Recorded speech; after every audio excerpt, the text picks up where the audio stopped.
Shalom, wanita-wanita mesianik kekasih Tuhan. Apa kabar?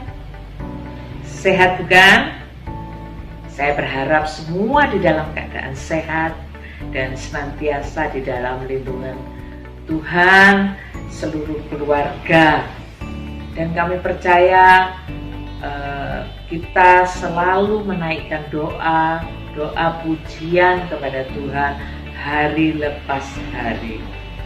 MBM akan mengadakan ibadah online mulai bulan ini, dan untuk selanjutnya kami mohon dukungan doa senantiasa agar kami dapat melakukan ibadah online ini dengan penuh sukacita.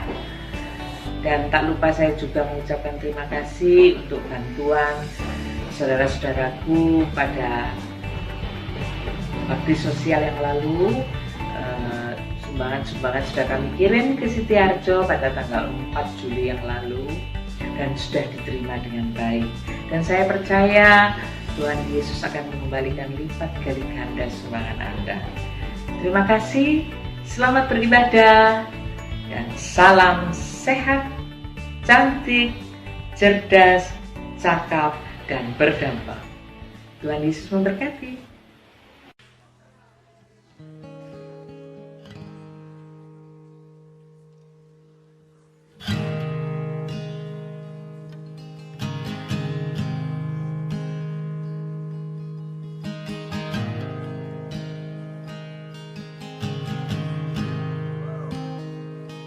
I love you, Lord. Oh, your mercy never fails me. And all my days I've been held in your hand. From the moment that I wake up until I lay my head, oh, I will sing of the goodness of God. 'Cause all my life you have been faithful, and all my life you have been so, so good. With every breath that I am able, oh, I will sing of the goodness of God. I love your voice. You will lead me through the fire, and in darkest night you were close like no other. I've known you as a father, I've known you as a friend, and I have lived in the goodness of God. Yeah. And all my life you have been faithful. Oh. And all my life you have been so, so good. With every breath that I am able, oh, I will sing of the goodness of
Shalom wanita-wanita dikasihi Tuhan. Bersyukur kepada Tuhan karena ibadah MBM kali ini merupakan ibadah daring yang perdana. Dan kalau akhirnya bisa online, semua ini karena kebaikan Tuhan. Sebelum belajar firman Tuhan bersama, mari kita berdoa terlebih dahulu.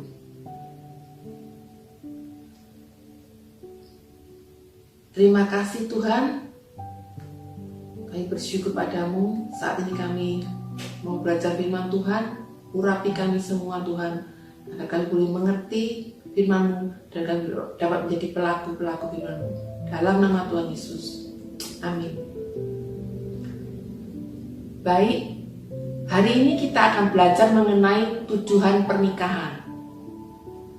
Sangat penting kita membahas tema tersebut, karena walaupun sudah menikah, tidak banyak orang yang mengerti tujuan yang sebenarnya dari pernikahan itu sendiri.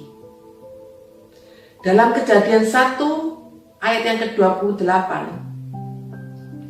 Alkitab mencatat bahwa Allah memberkati Adam dan Hawa dan berfirman, "Beranak cuculah dan bertambah banyak." Ini merupakan pemberkatan suatu pernikahan yang dilakukan oleh Allah sendiri, walaupun tidak dijelaskan secara harfiah di ayat tersebut. Karena kemudian Allah berkata, "Beranak cuculah dan bertambah banyak." Jadi pernikahan adalah ide, gagasan, atau rancangan dari Allah sendiri. Ada 5 tujuan dari sebuah pernikahan.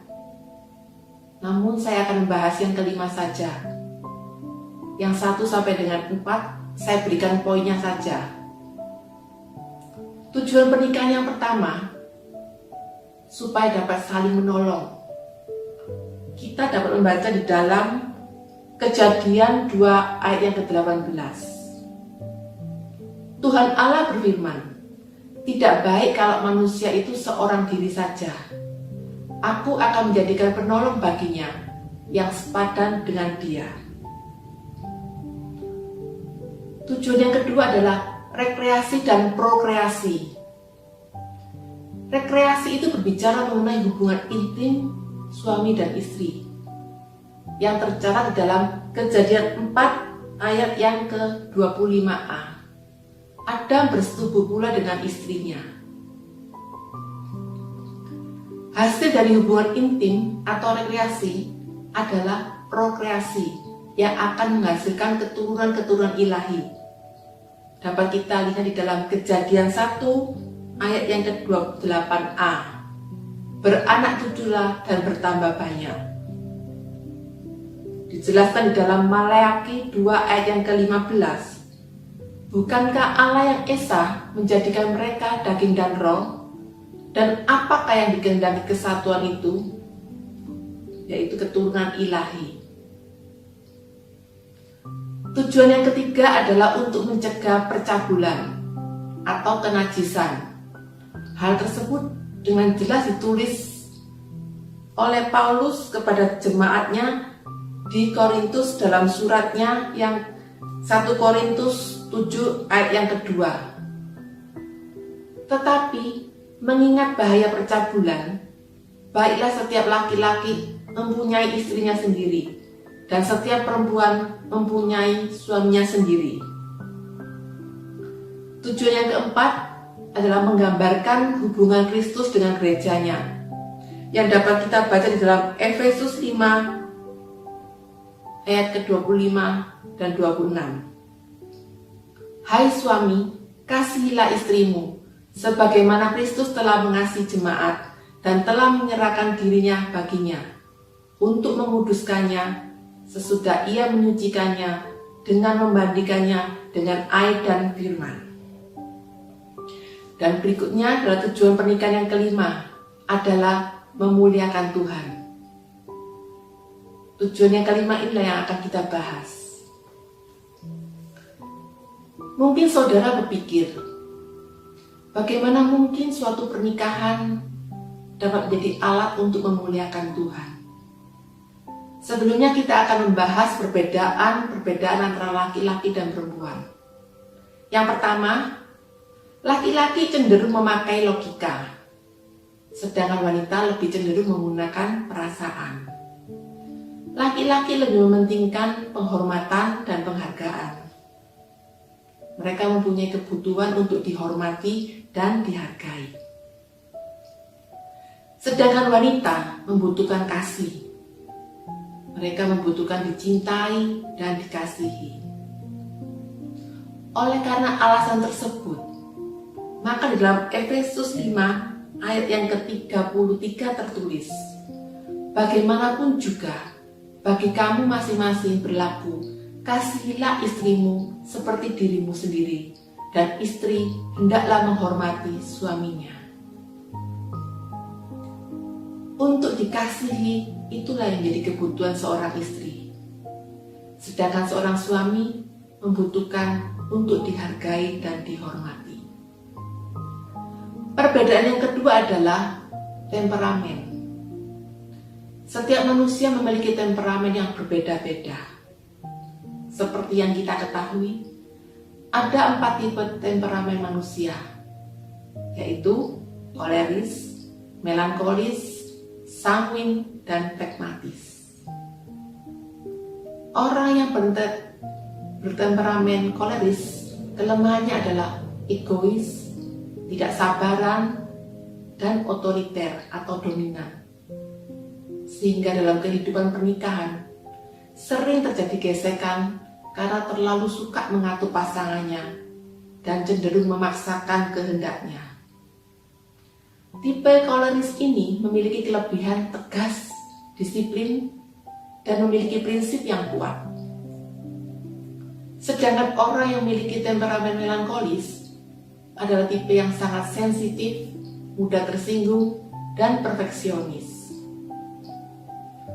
Namun, kelebihan tipe melankolis ini adalah tipe yang memiliki empati tinggi, setia, dan rela berkorban.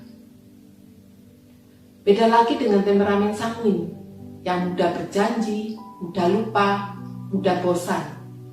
Sehingga biasanya tipe ini kurang setia pada pasangannya. Sebaliknya, temperamen ini memiliki kelebihan, yaitu ramah, belas kasihan tinggi, dan mudah mengampuni. Dalam membina hubungan, sanguin adalah pribadi yang sangat romantis. Kemudian yang terakhir adalah temperamen flegmatis, yang keras kepala dan acuh tak acuh. Tetapi kelebihan tipe flegmatis ini adalah memiliki penguasaan diri yang baik dan tidak suka konflik, cinta damai, dan juga setia. Sebenarnya masih banyak ciri-ciri dari masing-masing temperamen tersebut. Namun yang saya sebutkan hanya beberapa saja yang berhubungan dengan masalah yang sering terjadi dalam hubungan pernikahan. Sebagai contoh, ada pasangan suami istri, suaminya koleris dan istri melankolis. Karena perbedaan temperamen, mau makan di rumah makan saja bisa menimbulkan pertengkaran. Karena istri yang melankolis ragu-ragu dan sulit dalam membuat keputusan untuk memilih makanan. Buku menu dilihat berulang-ulang, dibolak-balik. Sedangkan suami yang koleris tidak sabaran dan mudah marah. Akhirnya mengucapkan kata-kata kasar sehingga membuat sang istri tersinggung.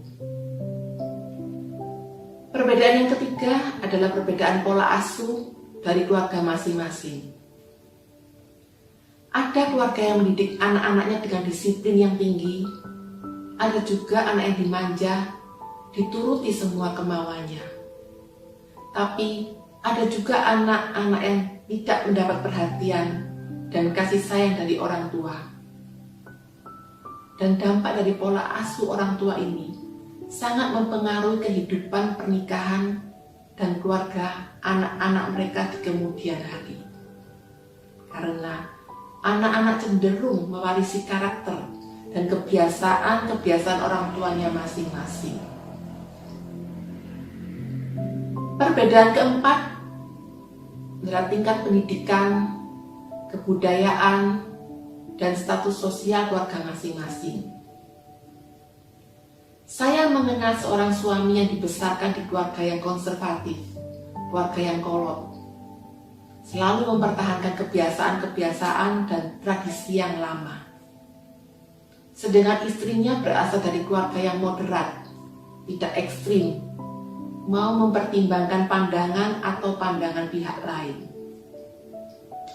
Ketika putri mereka berusia 1 bulan, maka suami hendak menjalankan tradisi dengan mencukur habis rambut putrinya yang lebat, dan istrinya tidak menyetujuinya, sehingga terjadilah konflik. Selain perbedaan, ada juga kasus khusus yang terjadi dalam pernikahan karena ada trauma di masa lalu.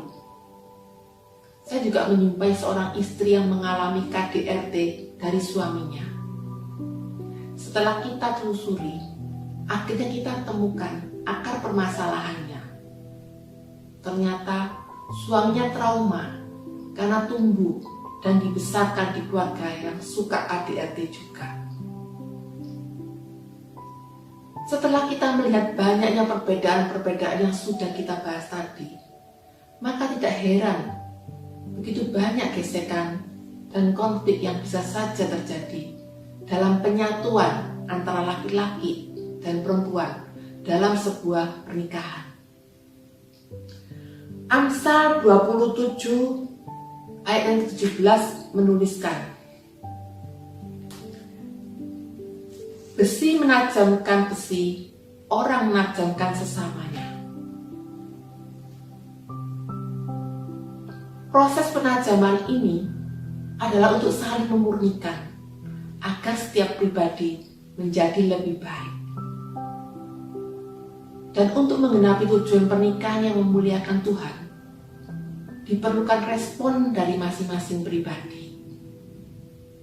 Dan proses ini tidak instan, butuh waktu yang lama dan memerlukan kesabaran.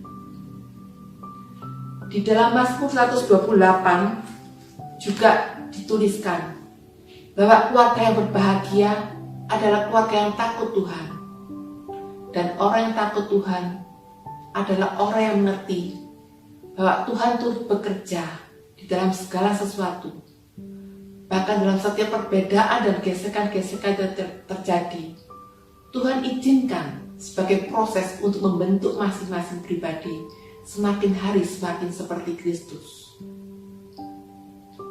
Doa saya, kiranya pernikahan dan keluarga kita semua dapat memuliakan nama Tuhan, sehingga menjadi berkat bagi keluarga lainnya. Haleluya, mari kita berdoa. Terima kasih Tuhan buat firman Tuhan yang sudah kami dengar. Biar Roh Kudus menolong kami agar kami dapat menjadi pelaku-pelaku firman-Mu Tuhan. Dan kami boleh lakukan dalam kehidupan keluarga kami, sehingga keluarga kami boleh jadi teladan, boleh diberkat bagi keluarga-keluarga yang lain. Terima kasih Tuhan. Kami mengucap syukur di dalam nama Tuhan Yesus. Haleluya. Amin. Sampai berjumpa lagi saudara-saudara semua. Tuhan Yesus memberkati. Pada tanggal 4 Juli 2020, bertempat di Desa Sitiarjo, Malang Selatan, tepatnya di GBI Sitiarjo, MWM GBI Rock Malang telah mengadakan kegiatan bakti sosial. Terima kasih untuk setiap sumbangsi Bapak Ibu Jemaat GBI Rock Malang, sehingga kegiatan ini dapat terselenggara dan boleh menjadi berkat bagi saudara-saudara kita yang membutuhkan. Demikian Warta MWM edisi Juli 2020. Sampai bertemu kembali di bulan berikutnya. Dan jangan lupa selalu menjaga kesehatan diri dan keluarga Anda. Salam sehat, cantik, cerdas, cakap, dan berdampak. Tuhan Yesus memberkati.